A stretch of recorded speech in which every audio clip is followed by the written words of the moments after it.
Okay, it's been a while. I have decided, I used to be all for the King James.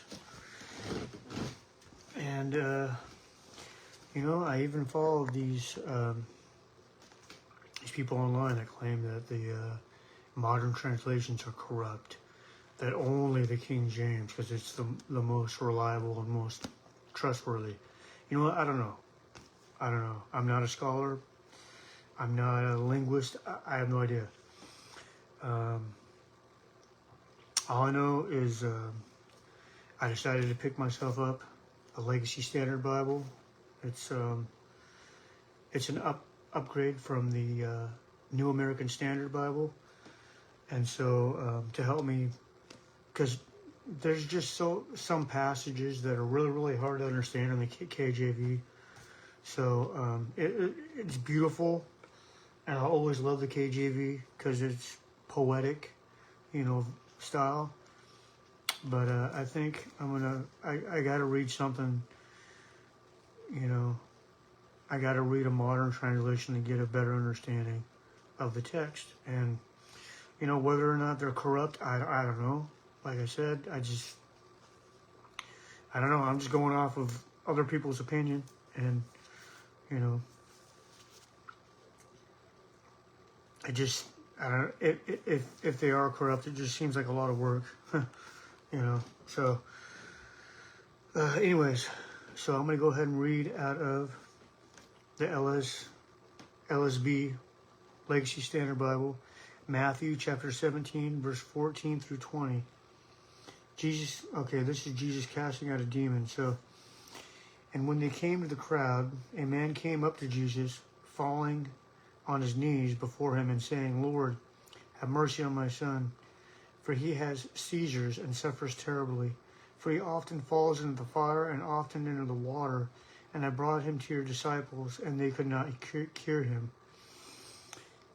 And Jesus answered and said, "O you unbelieving and perverse generation, how long shall I be with you? How long shall I put up with you? Bring him here to me." And Jesus rebuked him, and the demon came out of him, and the boy was cured at once. Then the disciples came to Jesus privately and said, "Why could we not cast it out?" And he said to them, "Because of your little faith. For truly I say to you, if you have faith the size of a mustard seed, you will say to this mountain, 'Move from here to there,' and it will move, and nothing will be impossible to you. But this kind does not go out except by prayer and fasting." And while they were gathering together in Galilee, Jesus said to them, "The Son of Man is going to be delivered into the hands of men, and they will kill him, and he will be raised on the third day." And they were deeply grieved. Now, when they came to Capernaum, those who collected the 2 drachm tax came to Peter and said, "Does your teacher not pay the 2 drachm tax?" Oh, sorry, I read too far. Anyways, I'm just going to stop there. I should have stopped at... Okay, so anyway, so there is a good example. If you don't have faith and you doubt, you're not going to be able to do some of these things that Jesus told his disciples. And we have a tendency to doubt a lot of times. Okay, so I'm going to go ahead and read Luke chapter 7, verses 8 through 23. Okay, that's where it stops. All right. So, I'm sorry, 18 through 23. Okay. And the disciples of John reported to him about all these teachings. Summoning 2 of his disciples, John sent them to the Lord, saying, "Are you the one who is to come, or should we look for someone else?" When the men came to him, they said, John the Baptist has sent us to you, saying, are you the one who is to come, or should we look for someone else? At that very time, he cured many people of diseases and afflictions and evil spirits, and he granted sight to many who were blind. And he answered and said to them, go and report to John what you have seen and heard. The blind receive sight, the lame walk, the lepers are cleansed, and the deaf hear. The dead are raised up, the poor have the gospel preached to them. Blessed is he who does not take offense at me. Okay, John, here we go.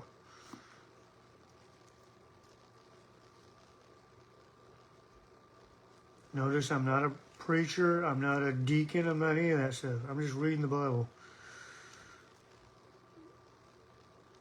But it's good. It's good inspiration. So, and this is my way of spreading the gospel by reading it. Okay. So I need to read chapter 20, verse 24 through 29. Okay. And Thomas, one of the 12, called Didymus, was not... But Thomas, one of the 12, called Didymus, was not with them when Jesus came. So the other disciples were saying to him, we have seen the Lord. But he said to them, unless I see in his hands the imprint of the nails, and put my finger into the place of the nails, and put my hand into his side, I will not believe. See? Doubting Thomas.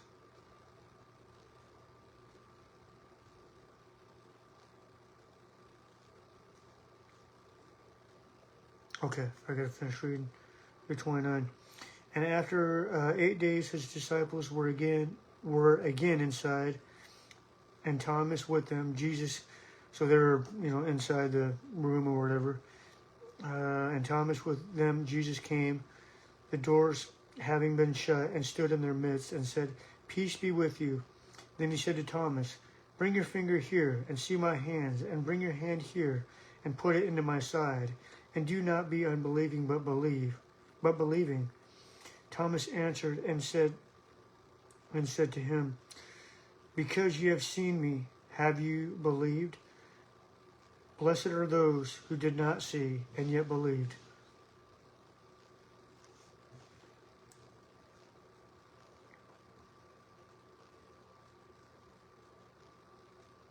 Jesus said to him, because you have seen me, have you believed? Blessed are those who did not see and yet believed. Why this gospel was written? Wonder why they put that in there. Okay. Anyways, maybe it's already. It's always been in there. James.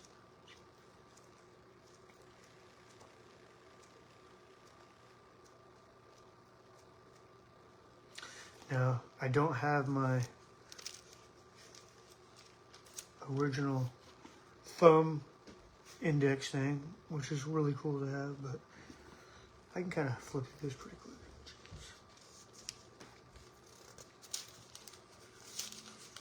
As soon as I can get, these pages are still brand new, so they're kind of hard to open. James chapter 1, verses 5 through 8. Okay. But if any of you lack wisdom, let him ask of God, who gives all generously and without reproach, and it will be given to him. But he must ask in faith, doubting nothing. For the one who doubts is like the surf of the sea, driven and tossed by the wind.